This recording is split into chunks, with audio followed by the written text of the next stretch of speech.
like to be their home. If you have 2 or 3 jobs in public and then maybe you're in private, 2 or 3 jobs in private, we want our members to always feel like whatever career choices they make, they've always got a place to call home.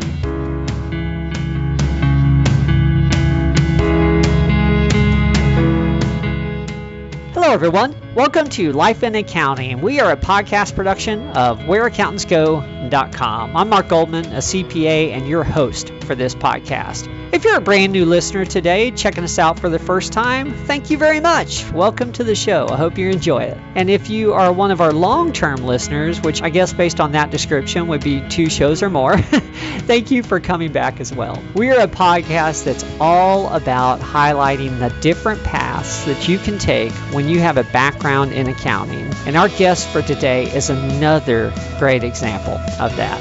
Amy Pitter joined us for this episode, and she is currently the president and CEO for the Massachusetts Society of CPAs. In addition to that, though, she's held high-level positions with the Massachusetts Department of Revenue, the highest actually when she was commissioner, and she's also consulted with the Australian Tax Authority and the IRS earlier in her career. So if the governmental space or association space is something you've been curious about for your own career, this is going to be a great show for you. Plus, Amy's passionate about diversity and inclusion, and so we get into her thoughts in that area as well, plus some insights into initiatives that they have going on there at the Massachusetts Society. This show is really jam-packed with value. If you do find value in this for yourself, please check us out online as well. You can find us at www.whereaccountantsgo.com. We have audio and written accounting career-focused materials there for you. We have blogs, we have books, we have other podcasts, and we even have a few tools for employers now as well. Normally at this point, I mention one of those offerings in depth and give some details, but like in the last episode, I want to remind you that if you enjoy this podcast, you can do us a great service by merely rating the show in your podcast app. Ratings help others find the show, and so you'll be helping someone else find this as a resource for their own career. I really appreciate you considering it. Well, with that, let's go ahead and get started. Here's Amy Pitter with the Massachusetts Society of CPAs.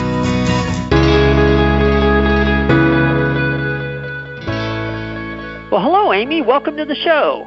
Hey, thanks for having me, Mark. It's great to be here. Wonderful, wonderful. Well, for the audience, Amy Pitter is on the show, and I sought her out for the program because I noticed her initially from the most powerful women in accounting list that is put out by Accounting Today. But then when I researched her background, I saw that she's consulted in the governmental space, specifically with taxing authorities, and that's an area that we really haven't touched on much, even in the last 2.5 years. So this would be some good information for us. As if that wasn't enough, we then spoke briefly on the phone as well, and she mentioned her passion for diversity and inclusion. And we've had a few guests talk about that on the show, and so I know that's a good topic for us as well. Amy, before we get into your current role with the Massachusetts Society of CPAs and all the current initiatives going on there, I always like to start at the beginning so everyone understands, where you came from, so to speak. What initially led you to think about pursuing accounting as a possible career in the first place? So I was actually in law school, kind of going through the motions and enjoying the classes, but not enjoying the classes. Until my 3rd year of law school, I took a class in tax, and this is great. It was just intellectually stimulating and fun, and, maybe not everybody gets that turned on by tax, but I sure did.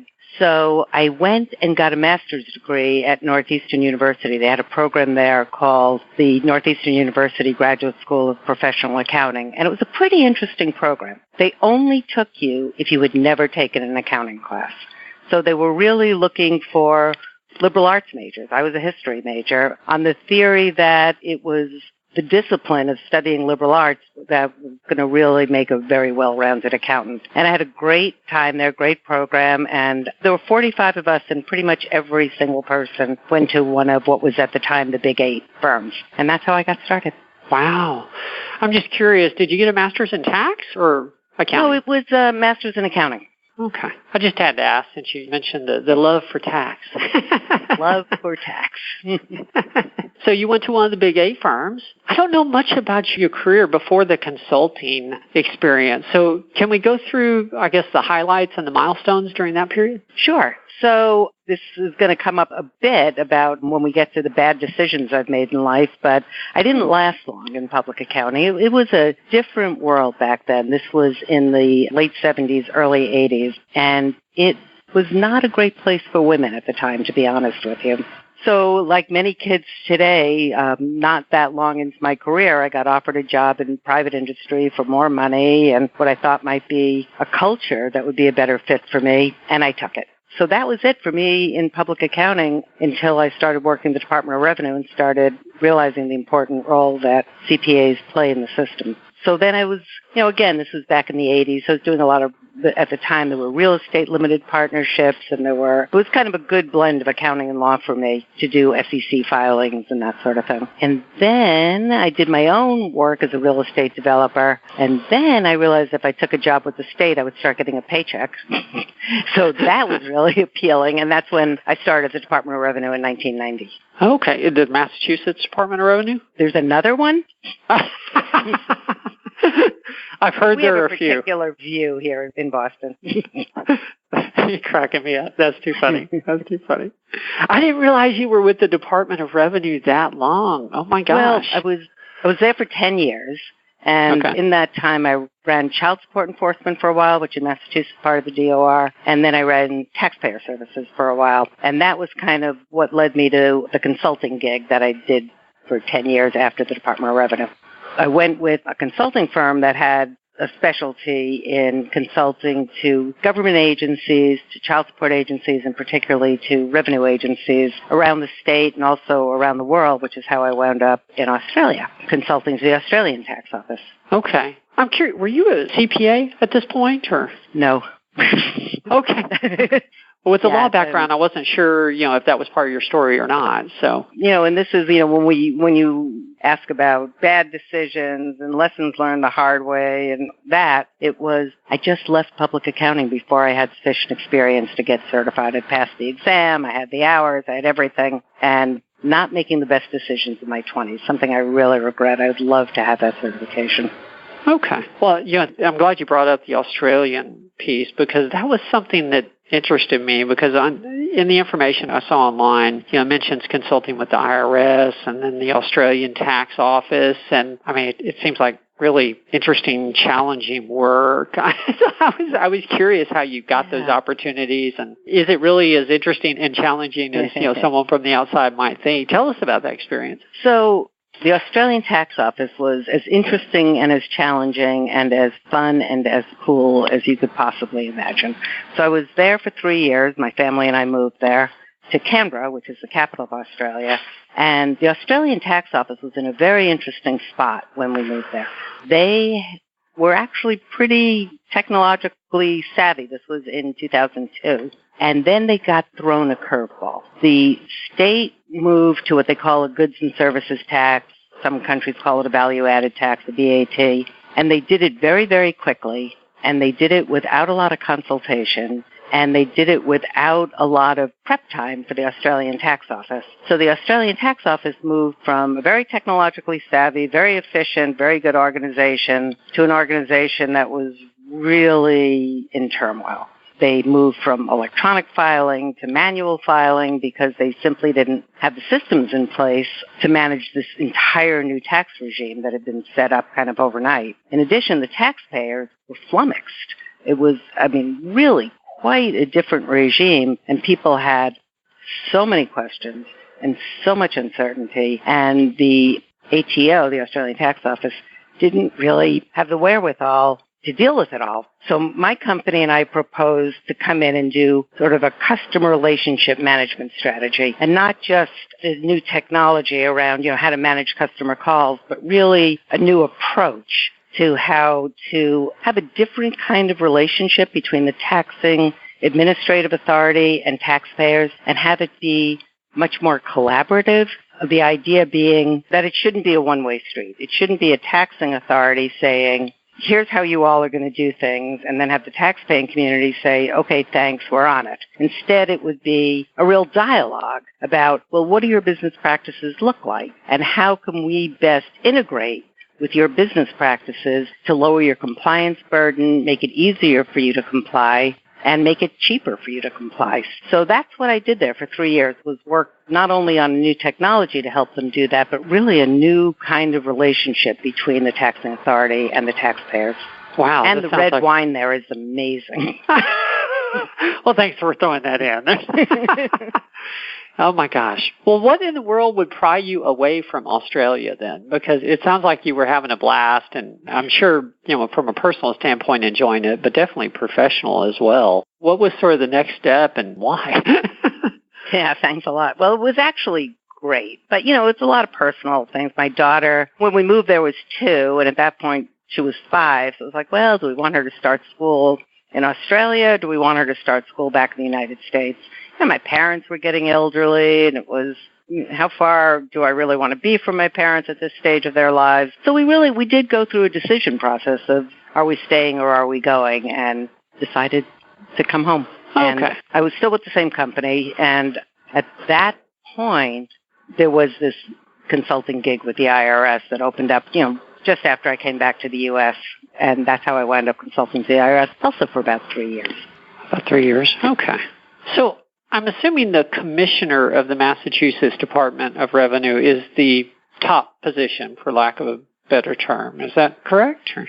Yeah, absolutely. And that was, after, while I was consulting to the IRS, this position came available at the Department of Revenue to be commissioner. And I have to tell you, I was super excited. I'd been with the Department of Revenue for 10 years. I'd been deputy commissioner of 2 divisions. I'd spent 10 years consulting to other agencies on best practices and particularly in new ways of relating to the community. So the opportunity to not just help somebody to make some good decisions, but to actually be the decision maker and try to forge new relationships between the DOR and the taxpaying community was super exciting. We did a bunch of new stuff. We set up a taxpayer advisory board, which is still in operation today, which I'm pretty proud of, which was just, hey, let's get people who deal with the Department of Revenue in a bunch of different ways, whether it's CPAs or CFOs or people who are representing low-income taxpayers, people who are representing senior taxpayers, and let's just get all those people around the table so that I, as commissioner, can really understand how our business practices are impacting folks and get some really good ideas. And that grew directly out of the work I did with the ATO, who had this very, very different approach. So I was really proud of that. And one of the things that came out of the meetings with taxpayers and practitioners was this concept of mediation. What I was asked was, look, why do we have to go to litigation all the time when there's a dispute? It's expensive, it's uncertain, it takes a long time, there's risks on both sides. So while I was with the Department of Revenue, we put in a mediation program, and it was the first one in the country, I believe. And that worked great. It saved the department money, it saved taxpayers money, and I think it kind of changed the dynamic. When you're in litigation with somebody, it's rarely pleasant. Whereas when you're in mediation with somebody, now you're trying to understand each other and actively trying to find a solution. So doing mediation was huge, and I was super proud of it. The other thing I did while I was at the DOR that I was really excited about was more on the staffing side. Like every CPA firm probably in the country, it's really hard to get great staff. In addition, DOR, again, like the accounting profession, suffered from a little bit of a lack of diversity. So we went into partnership with a local community college, Bunker Hill Community College, and we said, look, if we tell you what classes to offer, and we're happy to come in and present information specifically about mass taxation and the Department of Revenue, we will offer your students an internship with the Department of Revenue who are taking this very specific program. And if they're successful in their internship, we'll hire them. And that's exactly what we did. So it was just such a win all around. We got great people. We got very diverse students come and now staff. And it was just such a great option for the community college to be able to offer this direct career path for their students. So that was pretty cool too. So I love being in the Department of Revenue. I really felt like I was able to do things that made a difference, and that's huge for me. Interesting. I remembered the conversation we had, the short conversation about D&I on the phone and how that was a passion for you. I was assuming it was something, an initiative perhaps that you had taken up since joining the Massachusetts Society of CPAs. I didn't realize it went all the way back to your time as commissioner. Yeah. Intriguing. Interesting. Okay. Why is that such a personal passion for you? Is there a story there as well? I think there are a couple of stories. I think looking back to when I first started in the profession back in 79, 80, at that time, being a woman in the profession was very difficult. And it was difficult for tons of reasons. It was difficult because when you looked up at management, you did not see any women. And that was thought-provoking. Do I have a future here? It was also hard culturally. When you're the only woman in a department with, 35 men, you don't always have the same stuff to talk about. And I always felt like, boy, I guess I better talk about sports because that's what everybody's talking about, even if it wasn't really my interest. So back then, I didn't think of it then in terms of diversity and inclusion, but in hindsight, that's what was going on. And that's the kind of thing that D&I initiatives today really take a much more sophisticated look at. So there was that. My daughter is adopted. She's from Guatemala and is a person of color. So there's that and the way we operate as a transracial family. So those are sort of, personal hooks. There's also just always struck me as something that mattered a lot.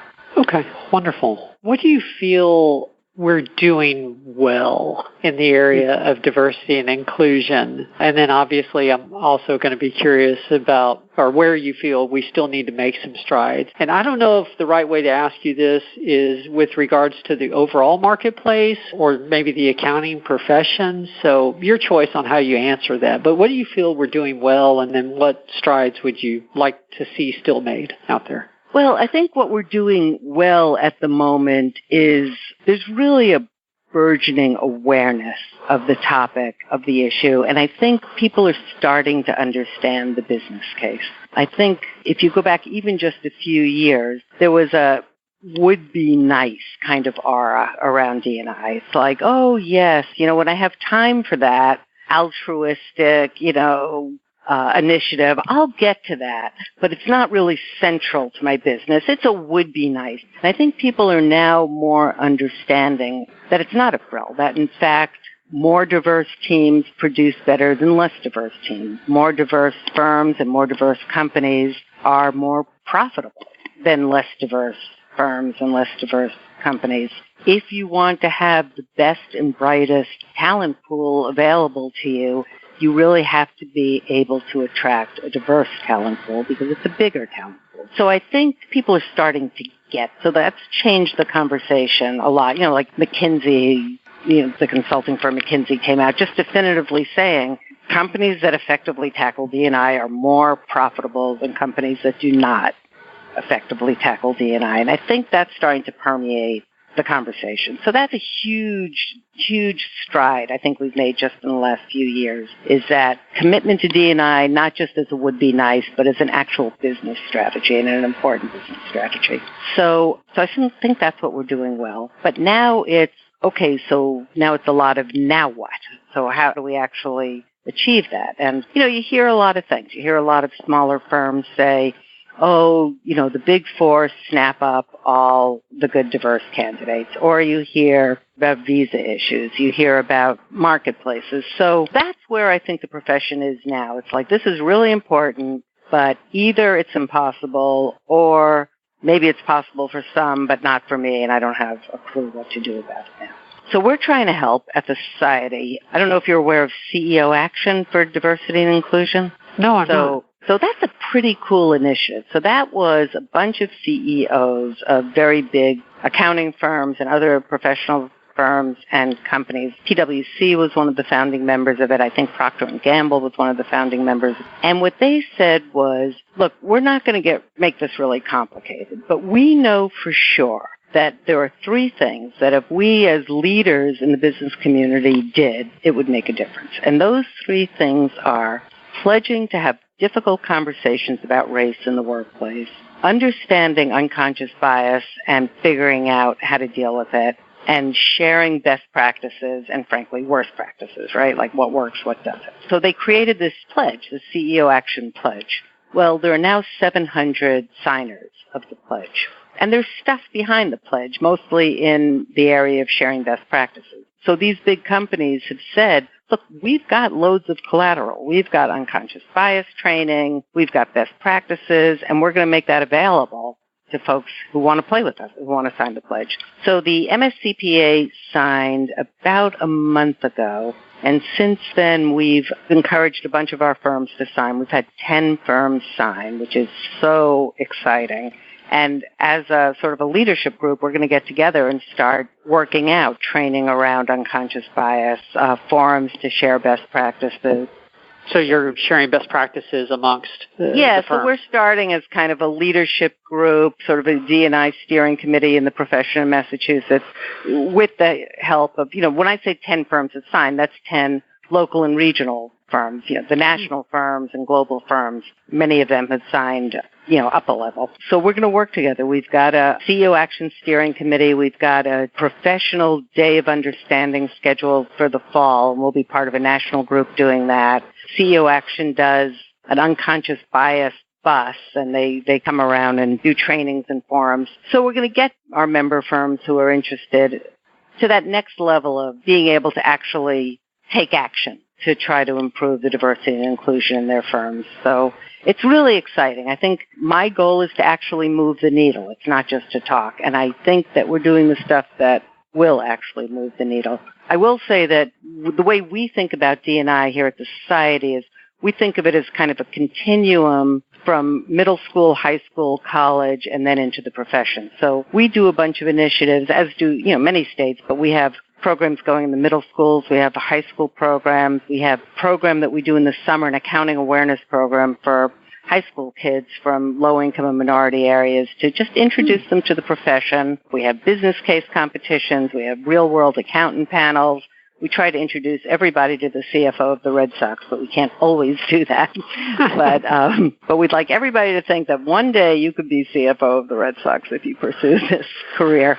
And we're trying to take a very, very comprehensive approach, and I'm excited. I think we're going to get somewhere with this. I really do. That's exciting, yes. And congratulations. I mean, to get 10 firms at the local and regional level is a major accomplishment because, as you alluded to, particularly the local firms, they just don't have the same resources as the national firms. And so for them to make that commitment and devote the biggest resource of time to it, that's, wow. And they didn't just say, sure, we'll play. It was more like, yes, we're in. We want to be part of this. We want to take a leadership role in this. I mean, it was super exciting. Wonderful. And for those not from that area, can you tell us a little bit about the society itself? I mean, obviously it's the state level. What's the approximate membership? And I'm curious how you spend your daily time, because I think those of us not involved in associations, may be surprised. Sure. So unlike Texas, many other states, we don't have chapters. We're just a statewide organization. We have 11,000 members. And I think the way I approach kind of what we should be doing kind of at a practical level for our members is I always think of it in 3 tiers. I think, well, what are we doing to enhance the profession? Because that's something that benefits our members, but not all of them can be actively engaged in helping the profession. So that's a lot of the stuff we've been talking about, the pipeline stuff, the D&I stuff, also advocacy. We're up where the AICPA is advocating at the national level. We're advocating at the state level with the Department of Revenue, who I have a very good relationship with, by the way, the Board of Public Accountancy, the state legislature. We're also always thinking about branding. We feel like, every time we can get a thought leadership article into the paper, either by somebody from the society or one of our members, it builds the brand. People read about CPAs and maybe think about CPAs in a new way. We did some interesting social media campaigns, branding campaigns about the value of CPAs. They were actually pretty funny. So that's, kind of at the professional level. Then to your point, at the firm level, local and regional firms just don't have the resources that the global and national firms have. So we try to provide those resources, right? For example, we do big leadership development series. So the big firms do that internally, but if you've only got one emerging leader or two emerging leaders, you can't really set up a program for them. But we can aggregate those one or two leaders from 10 or 15 or 20 firms and put together a really nice program. So we operate at the professional level, the firm level, and then the individual level. What can we do to help people's personal and professional development? What courses can we offer? What networking events can we offer? And what fun can we offer? Can we have a trivia night, a Red Sox night, a Bruins night, a bowling night? And people change jobs much more frequently than they did in the past. I can't remember the statistics on the average number of jobs somebody has, but we'd like to be their home. If you have 2 or 3 jobs in public and then maybe you're in private, 2 or 3 jobs in private, we want our members to always feel like whatever career choices they make, they've always got a place to call home. They've always got the committees, the relationships they've built in the committees, the relationships they've built at our networking events, and they have that home base. So that's kind of how we look at the society. For me personally, it was interesting. I was talking to some of my colleagues, and there seems to be a trajectory for many CEOs that I seem to be exactly following, which is that the first 4 or 5 years, it's really an internal job. As you're working with your staff and your board and your processes and your technology to try to make the society as strong as you can possibly make it. And then after that 4 or 5 years, you start looking externally and you start thinking more about getting out into the field and getting up to the State House and doing podcasts and writing op-eds and so forth, and being more because now, hopefully you've made your society so strong that you have a team in place that can keep things running really, really well internally for the benefit of your members, and now you can turn outside to even have more of an impact. So I'd say I'm kind of in that transition period now, trying to do more externally because I have a heck of a team here. I really do. They're just amazing. That's a great position to be in. I need to write them a thank you note because they made it possible for you to be on the podcast. So thank you. Well, with your background, I couldn't resist but ask about this. And you knew in advance, I'm hoping it's not a difficult area to discuss, but you've consulted with the IRS. You've consulted with the Australian Taxing Authority. You've run a state Department of Revenue.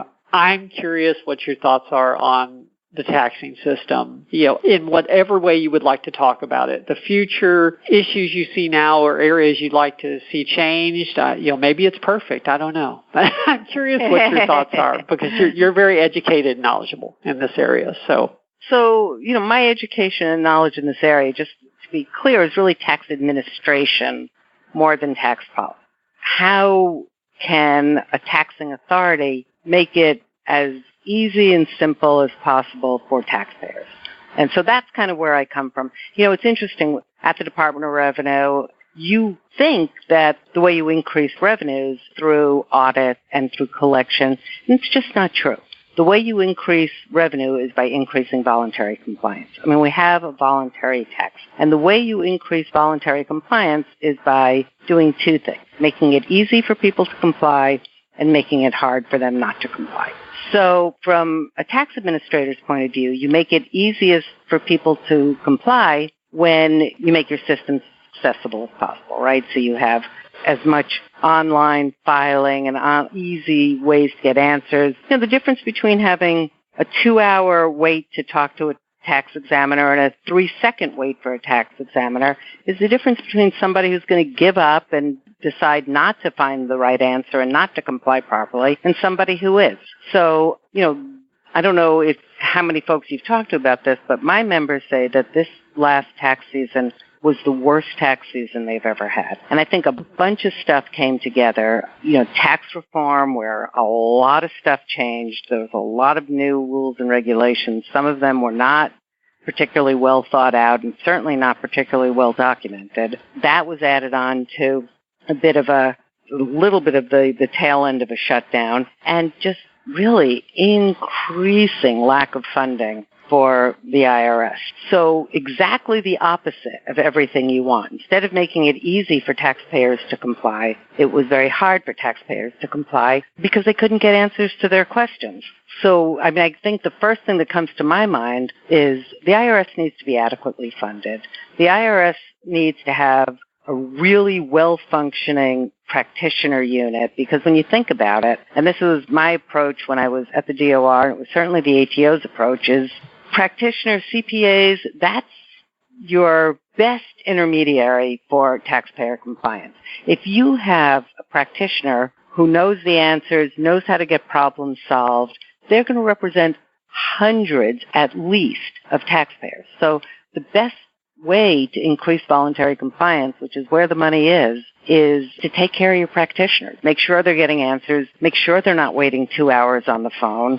Have it be 3 seconds and have them talk to somebody who's really knowledgeable. Don't bounce people around. And that's, in many ways, is what's going to make the biggest difference. When I was at the DOR, we also put in a new computer system. The IRS needs to do that too. And it's going to be hard and expensive, and they've been trying to do it as long as I can remember. Somebody's got to do that, and they've got to do it right. So that's kind of the most immediate and most obvious stuff to me is you have to put the systems in place where you're talking to your taxpayers, you're understanding them, you're responding to what they need in order to comply, and then you're doing it. So I don't know if it's the sexiest answer, but that's what I think needs to be changed. One could also think way in the future, with technology and everything, I'm sure you've heard about the concept that, well, the IRS already knows so much about us, the DOR already knows so much about us, that they could just send us a bill or a refund at the end of the year. I do think that eventually I could envision a system where tax compliance just became a part of normal transactions and wasn't a separate activity. And I think someday that's what we'll see, but that's way in the future. Okay. Thank you. I couldn't let you get off the phone or get to the final questions without that. Maybe a little selfish on my part because I really wanted to hear the answer, but thank you. That really was a good answer. And I didn't think it was going to be a humorous part of the show. That's well, I do end every podcast with the same 3 questions, and so I want to be respectful of your time. We probably should get to those. The first one's usually the easiest for the guest. From a career perspective, what's been your proudest moment? So it really was becoming commissioner at DOR. I'd been sort of working up to that moment through probably the previous 25 years of my career. So being able to get in that chair where I was going to be able to do the things that I had consulted on and thought about and dreamed about really for years, it was really a once-in-a-lifetime opportunity. I'd be remiss in saying that I also really love being CEO of the MSCPA, but that was very special for me. Definitely. Well, you alluded to this before, so now I'm really curious what the response is going to be. Second question, tell us about a lesson you learned the hard way. And obviously, the more you can tell us about the situation, the better. Yeah, and it's interesting because, now I'm in a position of counseling kids to make sure they get their certification and maintain their certification. And if you leave public accounting and go to a private firm that doesn't really support your maintaining your credentials, fight back. But there's, the dirty little secret is I made that exact mistake back in my 20s. I think that at the time, I wasn't thinking long term. I was thinking, I don't like where I am. I'm being offered more money and what feels like a good opportunity. And instead of realizing that life is really much more of a marathon than a sprint and you should really be thinking 10 years in the future, not 10 minutes in the future, I wish that I had stayed in public accounting long enough to get certified, and I wish that I had sort of fought through the culture wars a little bit and had a little more confidence in myself to just be myself in that environment. And I think I would have gotten a lot out of it, and I think my colleagues would have gotten a lot out of it also. And then I'd be so proud to be able to have CPA after my name. That's kind of the story, and it's a lesson I really learned the hard way. And I never thought, 40 years ago that I was eventually going to be the CEO of the Massachusetts Society CPAs, and, and it would be great to be a CPA, and I was so close and let it go. You're in a unique position to give that advice, though, because there's a lot of CPAs that say it's great to be a CPA, but to have someone with your background and experience saying, I wish I would have done that, and be able to share that message with students is a little more rare. So, interesting. Thank you for sharing that. Sure. Well, last question, and then we'll go ahead and close it down. What is the best piece of advice that you've ever received? So this was from my boss in Australia, and that was when I was in Australia, I was really transitioning from kind of being a manager to being an executive. And what he said to me was, you really need to do less, and you really need to think more. And it's very hard to make that transition, I think, for a lot of emerging leaders to say, look, the reason you've gotten so far in your career is because you're good at what you do. And now you have to stop doing it because you've got staff to do that. So what you need to do is turn the corner, get out of your comfort zone, stop doing, and start planning, strategizing. What about my team? What about my clients? What's the big picture? And not sit there with spreadsheets or PowerPoint presentations, which felt really good. So I listened to him, and with his guidance, I think I was able to make that transition. But it was hard, but it was great advice. And I think great advice for anybody who's trying to make that transition in their career to take it to the next level. Wonderful. Well, thank you, because actually this show is all about, continuing to move forward in your professional career, in your life in accounting. So that's really perfect advice for our audience and me, frankly, today as well. So thank you. Glad I could help. Well, for the audience, this has been Life in Accounting. We are a podcast production of WhereAccountants.com. If you haven't yet visited the website, please do come out and check it out. We have a tremendous amount of career-related content for accountants. We have other podcasts, of course. We have blog entries. We have other publications. Just a whole lot of information there for you. Once again, that site is www.whereaccountantsgo.com. On that note, Amy, what's the best way to find out more about the Massachusetts Society of CPAs? What's the website or what's the best way to contact you guys if someone's in that area and would like to get involved? Sure, we'd love that. So one thing is our website. Because there are a lot of MSCPAs, because there are a lot of states that begin with the letter M, our website is mscpaonline.org. So come to our website. My personal email is apitter@mscpaonline.org. If you would like to subscribe to our weekly newsletter, Friday at 5, just drop me a note and I'll get you on the list.